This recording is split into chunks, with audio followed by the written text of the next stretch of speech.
Welcome to the Digital Velocity Podcast, a podcast covering the intersection between strategy, digital marketing, and emerging trends impacting each of us. In each episode, we interview industry veterans to dive into the best, hard-hitting analysis of industry news and critical topics facing brand executives. Now, here are your hosts, Tim Curtis and Erik Martinez. Hello, and welcome to this edition of the Digital Velocity Podcast. I'm Tim Curtis, your co-host. And I'm Erik Martinez from Blue Tangerine. Today, we're lucky to have Gert Mellak on the show. Gert is the founder of SEO Leverage, a team of about 30 that helps businesses grow through SEO. Gert's been doing SEO for 20 plus years, which is almost as long as SEO has been a thing. He is also the author of the Erica Framework, your answer to the toughest SEO challenges, which outlines the formula for achieving a high SEO return on investment. Thanks, Gert, and welcome to the show. Thank you very much, guys. Thank you so much for having me. Thanks for the intro.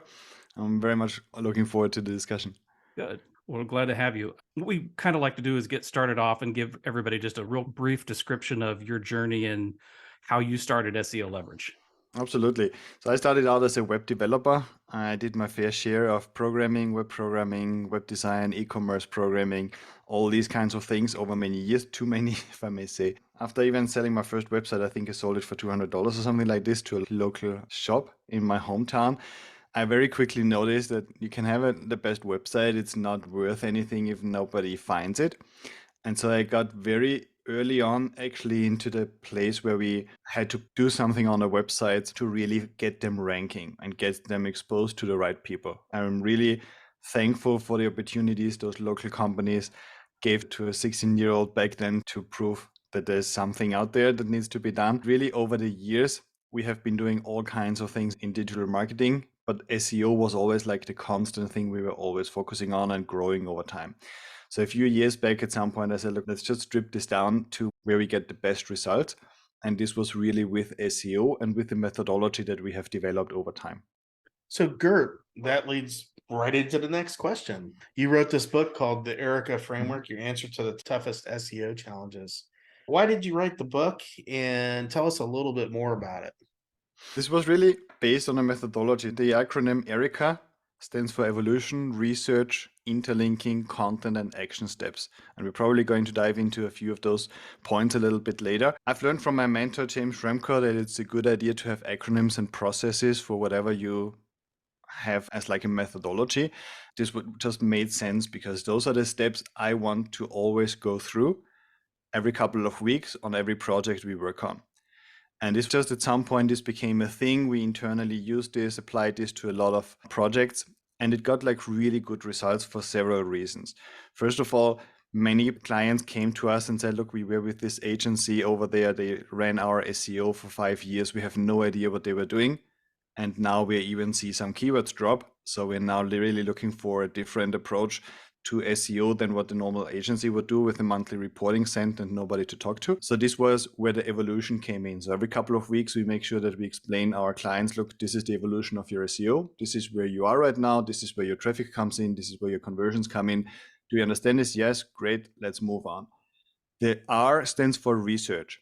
And research for me in SEO is probably one of the most underrated things ever out there. Lots of people just apply what they think a best practice is. Hardly anybody does the research. Here it's really important to understand that Google's algorithm is much more complex these days than a certain set of ranking factors. So sometimes some SEOs publish out there, because essentially it's a whole set of layers of different algorithms. And every keyword in every location triggers a different set of those algorithm layers. There is a lot of research that needs to go into what you want to rank a site for. What does Google do and what do they do over time, which can shift heavily. I just was auditing a website right before this interview here, and we just saw that Google suddenly shifted and they now want to see something else. So you need to really be very, very close to what is happening on Google. And this is where also this 2-week sprint comes from, where every couple of weeks we reassess the entire thing. Then we have this I for interlinking. We call this internal and external linking. It's just links are still, apart from content, the main ranking factor out there. But we also need to make sure that we focus on the internal linking, how we place internal relations between different pieces of content on a site together with the links from external. And then we have the C for content. Content is king. Content ultimately is what we need in order to even be eligible for a Google ranking. And A is action steps. So every couple of weeks, we define a sprint. Sprint meaning these are the 3-4 things we want to do in the next couple of weeks. And these need to be executed. And these are filtered out from a whole lot of tasks we could be working on. All of them might be good for SEO, quote unquote. But we try to do a really good job in figuring out what are the best tasks to focus on for our particular client in their situation, in their geography, in their competitive landscape, and based on the business goals they want to see supported with SEO. Your book, I've read pieces of it. I haven't had a chance to read the whole thing yet. Appreciate it. By the way, very easy to read, very understandable. It was supposed to be an easy one, yeah? Yeah, it's very easy to read. SEO can be a very technical topic, and there's lots of different aspects to it. And I think Gert did a really good job of breaking it down into some simple to understand pieces. It looked like in reading through the book that you really are just trying to set the framework for people, that they should look at all of these things to help improve their SEO, or their agency can help improve their SEO on their behalf. In your experience, where do people fail the most in that process? It's an excellent question. You're absolutely right. A framework is just making sure that whoever works on the SEO, if they follow the framework, they're not going to miss out an important part of the equation. So if we consistently monitor the evolution and see what converts, what doesn't convert, we're not going to forget about the conversions. We consistently do competitive research. We're not going to miss out on something a competitor might have discovered and things like those. So absolutely right. It's the process and it's the guideline essentially that tells us where to go. But then they still obviously need some experience, and especially being a little bit goal driven on then figuring out what needs to be focused on. Where we see people go wrong are probably different areas. So one is picking the wrong battles directly, where I say, okay, I believe I'm an SEO agency, I need to rank whenever somebody types in SEO. No, I don't, right? But many people are going to expect that because they sell iPhone cases, they need to rank for iPhone. So people very often pick the wrong battles and then get frustrated, because if you have been trying to rank for iPhone for 12 months or 24 months and you're still not there, it might just be because you picked the wrong battle and you're not even eligible with the type of site to get this ranking. I could try to run a marathon, but if I can't even make the 100 meters, I'm probably not going to be eligible for even starting at a marathon. And this is pretty much the same thing. So people picking the wrong battle would probably the first that comes to mind. The second, people writing content and thinking that just because the content is good, Google should be ranking them. And this is one we very often encounter. We work a lot with very established blogs that used to do really well a few years ago and then come to us and say, look, what has happened in the last 3 years? I was so busy working through my waiting list that I completely forgot about or lost track of what now is important for SEO. So they come to us and we slowly rebuild this up. And this is where we see a lot of people just thinking that if you share your experience and you have just the best content as much as you can judge out there, Google should really give you the traffic. And this was the case in the past because there was no competition. So there was a high chance that if you had a blog 8-10 years ago, that whatever you put out there got traffic because there was just hardly any competition. Today, for every kind of content, you're going to have 500,000 pages who also could be ranking. So Google needs to figure out things like user experience, things like search intent. What do those search users actually want from you? How do they want to consume your content? Which device they're going to use? So it just got really complex. So this is where we see people treating Google like a social media platform where they're saying, look, I am so experienced, I'm going to share this now, and now I should be getting the exposure. Google and a blog isn't the same as social media. So I don't have my followers. I need to really make sure that I serve ultimately the Google user with every single piece of content I put out, or I just make a conscious decision and say, this is content that's not for Google. And that's fine. I just share this on social media. I can specifically no index this, telling Google this is not for search, but be upfront about it and say, okay, this is not a piece of content that's going to be for search. For example, in my own podcast at SEO Leverage, we have content pieces where I tell our writers, look, this is no need to write an article about this. This is just something I want to share with our audience. Let's no index this. Let's not write anything about it. This is not answering any search people could be typing into Google. So let's just deal with it as it is. And the next piece of content is then maybe a research one we know people want to find.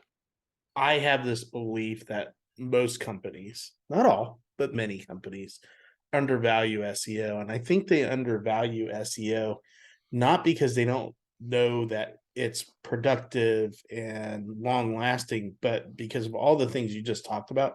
It's really hard work. And it sounds very complicated when you describe it in terms of linking and writing a whole bunch of content.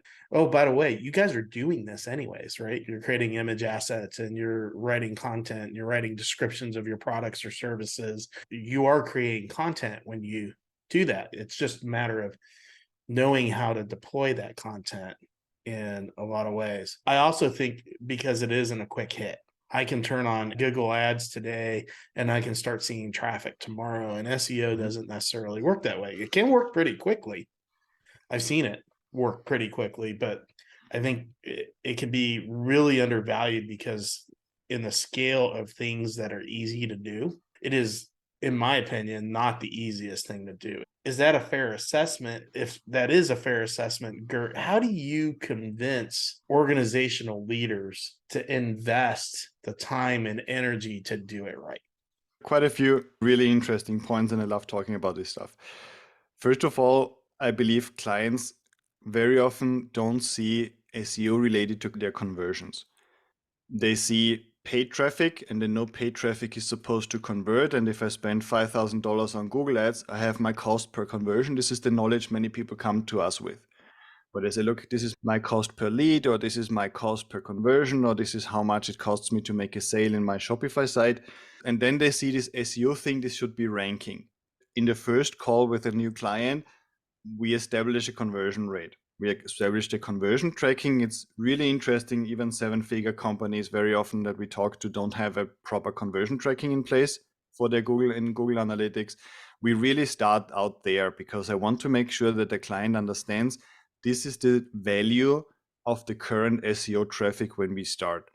And SEO traffic already encompasses both branded traffic, people typing in your brand name in Google, and non-branded traffic. When I check out what kind of traffic comes into my site, and I'm already there where I break it down by channel and say, okay, what comes through paid ads and what comes through organic, which would be the SEO traffic as we call it very often, then I'm still not looking at the full picture because part of this traffic has typed in my brand name. If I type in Apple iPad, it's not really an SEO merit of apple.com to get found because I was typing in their brand name anyway. The easiest thing you can rank for is your brand name. So you really want to always break things down to the last level in order to figure out what's happening at all. We try to make sure that we focus on conversions. Establish what does your traffic right now do. You can have thousands of visitors. If they don't convert, if they don't do what you expect them to do, they fill in a form, they request a proposal, they download a catalog, they at least click on your about page, your contact page to figure out who you are and where you're located, you really don't know what the traffic is worth. Very often, we encounter sites that get a lot of traffic to a couple of pages that just happen to rank well because 2 planets were aligned in the full moon or something like that. And it was really just by accident that those articles drive traffic, but they drive 0 conversion and 0 intent. So we really need to see what is the traffic worth across the different channels, get those conversions. And now we have a completely different discussion. It's not about how can we get 100,000 visitors anymore. It's about how can I make sure that these key content pieces that I know drive the right audience in actually get exposure and actually get conversions. Obviously, SEO is a long game, but also if you start a Google Ads campaign today, you're not going to have the best ideal client and highest quality leads right away. You're going to buy data, especially in a new campaign, and if you just start out with Google Ads. So the first week, sometimes months, you're buying data. You're going to try to get your campaign into KPI, as we say very often, into the KPIs that you actually need to make this work. So very often we compare SEO is the long game and paid ads is the quick win. If this was the case, nobody would do anything else because paid ads would be the obvious choice because you just started and it works. It's not that way. It's not ROI positive very often for weeks or months until you have your funnel figured out and you have it tweaked, and then you still need to continue tweaking it. So we try to raise a lot of awareness with SEO around what actually matters, which is conversions. It's not traffic. Sometimes it's even healthy for a site to take off a huge portion of the traffic if it's useless and irrelevant. We just reduce the website by 70% in traffic in order to make sure that what Google actually considers them for is their products and not any irrelevant queries. But we are getting the same conversions. Interesting. So we take a 70% off the traffic, but get the same number of conversions because it was only a fraction of the traffic that was relevant in the first place. Then when we talk about conversions, now we really have something our clients can relate to, where they can say, okay, you're getting 500 opt-ins now per month, you're getting 300 opt-ins. What would this cost in the paid channel? We have a client getting several thousand email opt-ins every month. What would this cost in the paid ads? He wouldn't be able to afford it. And this is where you get the long-term payoff. This requires, especially if somebody hasn't dealt with SEO before, requires a lot of information and education. So we try to make sure people understand where this goes. But we also, I think, have come with our software platform. We have created a long way in showing what we very often call micro progress. So look, this term was ranking on page 8 of Google. Now it's on page 5. Look, this was on page 5. Now it's on page 4. This is not going to do anything with your revenue just yet, but you see we are heading in the right direction.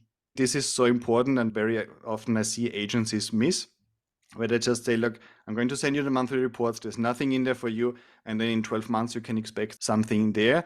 Clients need to be taken by their hand. We always try to make sure they understand why we do something. We try not to get too technical, but we make sure that we take them along with us on the way and say, look, this is important because this is a keyword that's related to high conversions. So if we get this keyword more exposure or this page more exposure, you're going to get more conversions.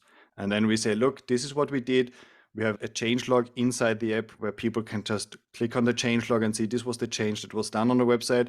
This was the situation before. This is the situation now. Now I'm getting 10, 20 leads every month on this article. Before I got 3. This is something that heads in the right direction. Perfect. Let's continue and scale it up. So a couple things that you mentioned there, and I kind of want to go back. There's a lot more work related to SEO in terms of setting the stage about why it's important. I use the exact same analogy with your paid versus your organic SEO. Paid is quick. It's a quick return. It's a short game. SEO is a long game. A business is not going to thrive and survive if they don't take a look at the long game. I absolutely agree with Erik that inside of organizations, SEO is not necessarily always as high a priority. I think that's a clean miss because the type of traffic that comes from SEO, you look at all the studies and it typically converts better. It has a longer lifetime value, all the good long-term elements, right? But SEO is complicated. It's sort of like on shifting sand. The example you gave of Google now wanting to look at this, boom, that stuff happens overnight. You don't always have a good indication that that stuff is coming. As I sit, and I've sat in the brand seat before, if you're a chief marketing officer and you're looking at your media mix, you're learning about SEO and why you need to be an SEO for some of that long-term game. There's a decision to be made. Do we do this internally or do we do this externally?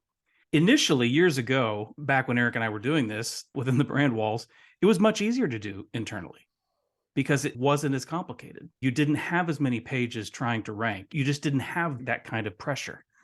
Now it's a completely different game, and it's a vocational specialty is what I call it. You're an agency, so you've already picked a side, but give your perspective on that in-house versus agency for something as complicated as SEO. It's a really interesting topic. So there are definitely a lot of advantages, especially at first sight for an in-house, or speaking in favor of an in-house role. Whereas, look, I'm going to have a person that's growing with the company. They know the ins and outs of our business, and they're going to pair this up with the SEO knowledge they come in with, and then represent us on SEO. If there was a person that had an experience an agency can have, like we're working on 40 projects all the time, different industries, different countries, that was an expert of your industry, I would take this person, put it inside your industry, and make sure this person never leaves. A few things to this. This usually doesn't happen. Right. So you usually have an industry expert who learns some SEO, or you have an SEO who learns a little bit of your industry when it's an in-house role.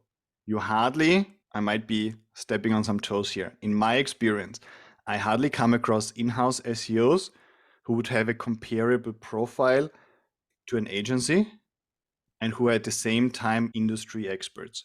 And then this person might leave tomorrow, and it might take you a few months to find a replacement and get them up to speed to the level this person was, if it wasn't a unicorn anyway. Whereas with an agency, you usually have a contract. You have an agency that, in our case, we spend the first weeks and months learning a client's industry. I have a workshop call with every client every 3 months to get additional insights about their industry. So we make a conscious effort in learning more and more things about them. We run deep analysis on our clients' competitors. We get to a very good level of understanding. I would say in most industries, some, if they are too technical, it's hard to do SEO anyway without a liaison in the company helping you out with content. But usually we have a very good understanding of how the industry works. And this is usually enough to do very good SEO. So I believe as an agency, just with the advantage we have with working on so many different projects at the same time, but still having always a dedicated team of 4 or 5 people to a project that really dive into the project, the business goals, the priorities, the calls, etc. I think this puts us in a very powerful position. I don't think it's easy to compete as an in-house SEO. You look at two things that you said there. The piece that I started noticing a few years ago was the turnover within a brand side. So if you're on the client side and you have a vocational specialty like SEO internally, those are positions that are in demand and they're turning over quite frequently because there's always somebody willing to pay more. The damage, the collateral damage from someone leaving in that position is it really cripples the company from moving forward on any of their SEO initiatives. In many respects, they start over. And so they've set themselves back significantly in that long-term game. That's where I think when brands begin to understand that, I certainly did. I started then outsourcing some of those components. I thought, I can't afford to be down that long in a replacement of key personnel. Just can't do it. Absolutely. And there's an additional nuance which people very often forget. I had a client at some point weighing up what our monthly retainer with a salary. We had a really good relationship back then. And he was like, yeah, look, I have to just run the numbers in my company. And if I pay you this, I can hire a person. And this is now my person working full time rather than your agency not doing the full 40 hours every week. And I was like, yeah, the calculation is good, but with an agency, you're not only getting one person. If you want to weigh it up with one person, first of all, this person never can go on vacation. This person can never get sick and it can never leave your company for a start. But with an agency, you're looking at a writer, experienced writer with many years of experience. You're looking at a link builder doing this for many, many years. You're looking at an SEO, usually a strategy role. And then on top of that, usually an account manager really managing this entire team. So very often with our projects, most clients have a team of 5 people assigned to their project. So you need those 5 roles, which are very, very different in order to do in-house what an agency does. It's not like you hire one SEO person, now they are going to be capable of writing really, really good 3,000 words articles everybody wants to read, and then they're able to reach out to 3,000 websites in order to run the PR for those articles and get them ranking or do the technical analysis on your site. It's not happening. These roles don't exist anymore. We can move on after this, but the other last example I have is always watch the career progression. What's the career progression on an SEO person? Typically, it's client to agency. When they get to a certain point of expertise and domain expertise and knowledge, they shift into an agency role because that's where they can flourish and that's where they can shine. That's typically the career progression that you see. So when you are hiring in-house and you're going in-house, it's not that it can't be done, but it's that it won't be as efficient. There is a much higher risk profile because of employee turnover, et cetera. And then lastly, it's just the general knowledge pool. You just cannot replace the learnings that happen so quickly in an agency environment because you're learning from multiple different clients, you're watching industry happenings, and on the client side, they just don't have the same visibility. As SEO has evolved over the years, it has moved more into, I would say, again, that specialty role. as a chief marketing officer and you're looking at this, it's harder and harder to build all those teams in-house and to have sort of a walled garden. Very often for companies who don't have a CMO yet, it makes much more sense to get a really good CMO who is able to bring in the experts necessary, like his paid ads agency, an SEO agency, a Facebook experts, YouTube, whatever it is for specific platforms, rather than trying to have your own marketing department where you are going to end up for every channel with different roles. Just for the paid ads funnel, there are so many different roles you need and so many tools that these people need to be able to manage apart from the strategies. It's just really, really hard, and everything is learned from scratch versus where in an agency you already built upon a lot of prior information. If I just think about all the SEO tests we run on all kinds of clients, where I can use some tests from one client, apply them to the other one, because I have seen this working already. When a new course site comes in, for example, we have so much experience with online courses.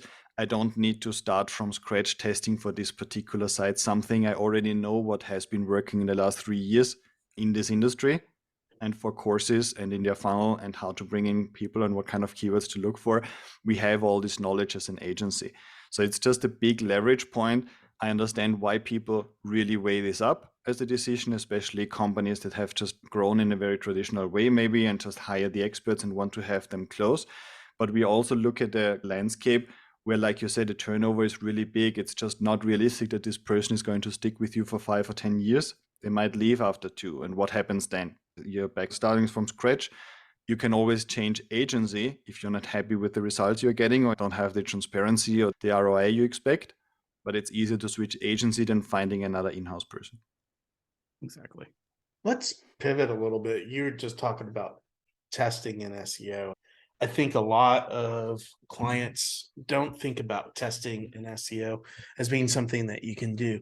Can you just at a very, very high level talk about what types of tests, if a company's not running any tests, what are like 1 or 2 examples of tests that you should run that would have a meaningful impact? First of all, we need to see that testing in SEO is different from paid ads channels. So in SEO, I'm not able to test the exact same URL, same page in 2 different versions and show one version to half of the people, one version to the other one, because I never know when Google is going to come and check my site. So I can't do this. I can just make changes on usually a sample of pages. So imagine you have a blog with 200 blog posts, for example. Again, we usually do those tests mainly based on conversions. So we have a theory why certain conversions are not coming through. We might pick a sample of 5 or 10 blog posts and do a drastic change on them and track what does the conversion do after this change on those blog posts. Then see, was this a good idea based on the data, or are we better off undoing this change and going back to the last version? When we see this was a good idea, because, for example, just the location of some call to action buttons, some opt-ins or something like this on a page make a lot of difference. The most traditional way you're going to find is that somebody has a long blog post and the last line is, if you want to know more, reach out or contact us, like the standard call to action people have in their blog posts. And then you suddenly say, let's just try to put a call to action in the middle and on top as well and see what happens. And you do this on a sample of 5 or 10 articles and track the conversion rate. Chances are the conversion rate is going to go up because you just give people multiple ways to do something. And then when you see this was a good idea, apparently you can do another round and roll this out to 20 other pages and see, can I really prove this again, that when I do this on those 20 other pages, conversions go up? Now, this is something maybe we should now make part of our SOPs, our standard operating procedures for publishing content, that we always have all these call to actions in there. Another thing can be the layout. So very often we see today that Google values user experience almost more than the actual content on the page, or equally. So you might just restructure an article and try to make it more user-friendly. And do this for a sample of articles and see how do they perform. Do they rank for more keywords? Do we get better user engagement metrics? Make a decision before you design the test on how you're going to measure the outcome. But very often these changes already matter a lot. Another thing can be that sometimes people artificially push the content down too much because they have a huge slider on top, which looks really good in design, but is bad for user experience again. So maybe take the slider off on a few articles, track what they do, And we have made this inside the platform. For our clients, we have just made this easy. They can just paste in the sample of URLs they want to track, and the platform does the rest to tell them if this was a good idea or not.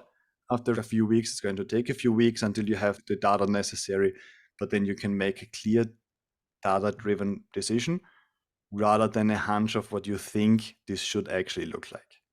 Those are excellent examples of simple things that can be done on a website today to do some testing in SEO. And I think a lot of people overlook the power of being able to test in SEO. I want to shift tracks a little bit. One of the things that you say in your book, and I hope I'm not misquoting you, you said there's limited evidence that SEO and paid search working together improves results. I've seen some evidence in favor of it. I've seen some evidence where it didn't make a difference. When you use tools like SEMrush or Ahrefs and you look and see how many search terms actually have a paid ad associated with it, you realize it's actually a pretty finite universe. So in my experience, I see mixed results. I think you're saying you're seeing mixed results. Can you dive into that topic and tell us a little bit about why you think there's no direct correlation between those two? This usually starts with a question I get on calls where clients say, do I need to run Google Ads in order to improve my SEO? Because very often people do not differentiate where results come up. They do not pay attention to those results marked as ads specifically on top. They just say whatever comes up. There was like this long-standing myth, whoever is on top is probably paying Google in order to be there. It's only the big guys and blah, blah, and all these kinds of things. So we need to understand there are those two channels. So one is Google Ads. I put in a keyword and I bid on a keyword and tell Google, look, you can charge me up to 50 cents or $5 or whatever in order to show my ad on top. If somebody types in iPhone cases Madrid, then I want to have my ad shown there, right? So this is what Google search ads on a very basic level would look like. So people now say, look, if I want to come up organically, whereby I don't have to pay, maybe I need to pay Google ads because then Google is going to treat me better in the organic results. And this is where this question very often comes up. They even see this correlation with Facebook ads and say, if I run Facebook ads and I spend $5,000 a day there, is this going to help my SEO? So people are very often happy to pay more for Facebook ads if this would increase their SEO ranking. For a start, there is no direct relation we could ever prove, not even limited. No direct connection, neither with Google ads nor with any social media activities per se. Now, that being said, I have seen an indirect relation and an indirect relation around the brand specifically. So what we have seen several times is people running Facebook ads, for example, and suddenly getting a lot more organic traffic. Why? Because they got more branded traffic. And this is what I was saying initially. We need to break it down. So you might get a lot of Google traffic suddenly because you were running a lot of Facebook ads and you got a lot of brand exposure and a lot of people now search for your brand that weren't searching for your brand before. Google Analytics is going to report it as Google traffic. They say, look, this traffic comes from Google because those people memorized your Facebook, your brand name, and typed in your brand plus reviews or something like this and came to your website. Now, Google Analytics has a last click attribution as a standard attribution. I think with GA4, I think this changed, I'm not exactly sure, but where they're just going to show you what the last click was, the last channel was that people used to find you. And what this means is they're going to forget the entire journey before, and they're going to just tell you the Google part. They don't tell you that those people have seen you on Facebook before. So this is where we just see that we can't really interpret the data without knowing what is actually happening in the entire universe. I had a client literally tell me the Google search traffic broke down. When we analyzed it, we saw the rankings were exactly the same, just that they had stopped a month prior their Facebook ads campaign where they were spending a considerable amount of money. So we analyzed this further and saw it was really the branded traffic going down, not the traffic that was looking for their products and services. So there is a relation between how people are aware about your brand and what you might be seeing in Google traffic. Then the more people search for your brand, Google is definitely, and this is what I'm convinced of, is definitely taking note of an increased brand awareness, which ultimately makes you a more relevant player in the space. and with relevance comes a higher ranking. Great answer. Thank you for your perspective on that. One last question before we move to wrap up. When we talk about content, I think a lot of people, and I was guilty of this years ago, really think that SEO is just about written content. You think of a blog and it's written content. In your experience, when coming up with content, a written portion is a very important piece of it, but there are other elements that are also important. What are those elements, and what do you think people should focus on or companies should focus on in terms of creating content that will help maximize the value of their SEO effort? That's an excellent question. I believe the value depends on the search intent. So the search intent means, why does somebody type in a search query in the first place? If I type in height of the Eiffel Tower, all I want to know is how many feet or meter or whatever it is, and that's it. I don't need anything else, and this is why Google is smart enough to even extract this information and show it directly before I hit enter. They're going to give me the answer. They don't need a website because they know exactly what the search user wants. A search user looking for buy brown shoes, searching for buy brown shoes, we know what they want. They want an e-commerce site, and Google is going to try to serve an e-commerce site. So it really depends on the search intent that Google thinks lies behind the search query, what value actually means. I can have 10,000 words about the Eiffel Tower if I'm not highlighting the meters, and Google is going to send the traffic to the page that in a very concise format highlights the height, because this is what the searcher wants. So we really need to break it down and say, okay, what is valuable for a search user? And if this is an article, what kind of article? If this is somebody looking for a comparison between different products, like we see very often on affiliate sites, they are going to expect tables for comparisons. They are going to expect product images. They are going to expect videos showing how this product is used. Ideally, first-hand videos, not manufacturer videos. They are going to expect to get some insights or like an editor's choice, etc. Behind a search intent or a type of content, there is like a little bit of an expectation. Okay, so it is still about written content for the most part, but written content can also mean a few lines and a lot of images on this blog post if this is what people want. If you search, for example, for motivational quotes for gyms, you're going to come across a lot of sites that have quotes as images that you can download. So this is like a blog post only consisting of images that you can download, nothing else. There is hardly any text on that. But this is exactly what the search user wants. Google knows this because they have enough data. They can throw a lot of Google search results out and track what people engage in a better way with. So value, or what's valuable, what's good content, what's content that can rank, really depends on where you want to rank. What kind of keyword do you want to rank, and what kind of intent does the search user have that types in this keyword? That's fantastic. I think we've all had those discussions as what content is most important. Either you stray one way or another. I think people have tendencies, and companies have tendencies too. If they've got a strong writing team, they put out a lot of words, right? If they've got a strong design team, they put out a lot of images, but they don't necessarily blend them the way that you're talking about. And I think that's a really important aspect of SEO today. I think it's also a really important aspect of what you're doing in your social media, in your content generation. You should be thinking about how to use this content across all the different platforms. Even if it starts primarily as an SEO project, there's lots of other uses for some of this content that you're developing.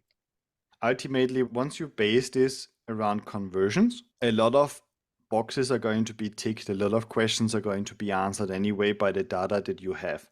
So when you see certain types of articles never drive conversions, there's definitely something happening there. If you see certain types of articles never performing, not even getting traffic, there's probably a hidden potential, or maybe not even that hidden, in those types of articles that you have on your website, which is where very often we first start with a site audit and a content audit and say, okay, what is the content that's up there? And what actually performs, because Google might only show a fraction, sometimes 10-20% of your articles to a considerable amount of people. There is probably a reason about it, because 80% of your articles might not be written in a way that Google wants to show or Google users want to see. This is where very often it starts, where some articles need to be much more visual, especially on mobile phones, because if there's a wall of text on a mobile phone, everybody swipes back. And other articles might not have enough content, where people just put in a title and a video and think this is enough. And this might not be enough for Google to stick their teeth in and actually connect the dots necessary to understand what they're actually looking at. So we very often compare this to the dot-to-dot game my children are playing, where they connect dot number 1 to dot number 2, dot number 3, and suddenly this is a cat, right? If you're not connecting all those dots for Google, they have no idea what this page is about. No idea. Google makes us imagine they're so smart they can figure everything out. They can't. Google in 2022 still relies heavily on the words on the page. So either they have the words on the page, they have the words in images, they have the words in links to this page, but they still rely on the words on the page. So just pasting in an image or a video or an infographic is not enough for Google to figure it out. One of our main roles very often is, once we have figured out what kind of content drives the conversions, to actually connect the dots for Google and help them understand what this page is about. So Gert, as we wrap up here, what's a great way for someone to get a hold of you? If someone wants to reach out, how would you tell them to get a hold of you? Absolutely. Just head over to seoleverage.com. There's enough information to book a call, get in touch with me. I'm doing usually all the calls, and we check out your website. So this would be an action plan. Can we help you? Can't we help you? If we can't, we point you elsewhere. If we can, we tell you how we can help you. Good. That'd be great. Well, thanks again for coming on the show. We certainly appreciate it. And if nothing else, for highlighting a very important and often not talked about topic, which is SEO and its value in long-term wealth for a company. Thank you so much, Tim, Erik, for having me. Absolutely. Great questions, really interesting points we discuss with clients very often as well. So it's definitely been a pleasure. Yeah, it has been. Taking us out, I'm Tim Curtis from Cohere One. And I'm Erik Martinez from Blue Tangerine. Thanks, and enjoy the show. Thank you for listening. To learn more about how Blue Tangerine and Cohere One can help you generate more sales for your business, visit bluetangerine.com and cohere1.com. If you have enjoyed our show today, please tell a friend, leave us a review, and subscribe on your favorite podcast platform. Visit the digitalvelocitypodcast.com website to send us your questions and topic suggestions. Be sure to join us again on the Digital Velocity Podcast.